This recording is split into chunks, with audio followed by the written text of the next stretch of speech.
ప్రజల ఆశయాలకి అభిప్రాయాలకి పెద్దపీట వేసేటువంటి నాయకుడు. తన మన అన్న భేదం లేకుండా కష్టం అన్న ప్రతి ఒక్కరికి అండగా నిలబడేటువంటి లీడర్.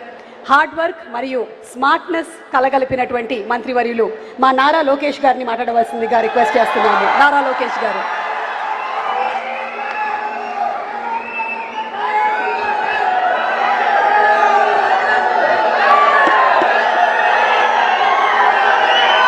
జై వాసవి, జై వాసవి, జై వాసవి.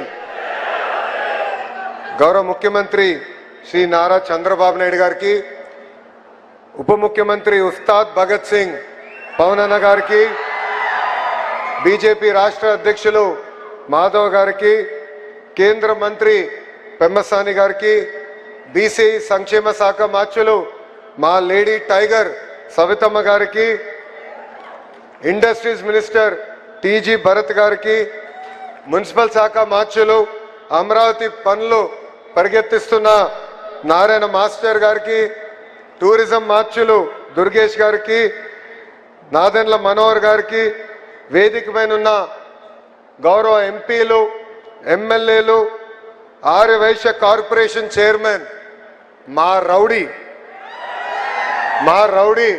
రాకేష్ గారికి, అదేవిధంగా అమరజీవి పొట్టి శ్రీరాములు గారి మెమోరియల్ ట్రస్ట్ సభ్యులు, ఆయన కుటుంబ సభ్యులు, ఆర్యవైశ్య సోదరు పెద్దలు, ప్రజలందరికీ పేరు పేరున నా ఉదయపూర్వక నమస్కారాలు. ఒక మనిషి త్యాగం, ఒక జాతి గౌరవం, ఒక దీక్ష, ఒక రాష్ట్రం. అమరజీవి చిరంజీవి, మరణం లేని ఒక గొప్ప శక్తి, త్యాగానికి మానవ రూపం. ఆంధ్రప్రదేశ్ రూపంలో ఆయన జీవిస్తూనే ఉన్నారు. అమరజీవి పొట్టి శ్రీరాములు గారి 121 జయంతి రోజున 58 అడుగుల విగ్రహ రూపమే ఆయన జన్మిస్తం జరిగింది. ఆంధ్రప్రదేశ్ ఆత్మగౌరవం ఈ స్టాచ్యూ ఆఫ్ సాక్రిఫైస్.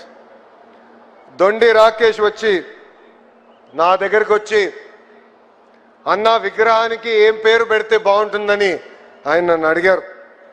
అప్పుడు నా మనసులో నేను ఆలోచించి, ఎవరి త్యాగం అయితే తెలుగు జాతి శాశ్వతంగా గుర్తుపెట్టుకుంటారో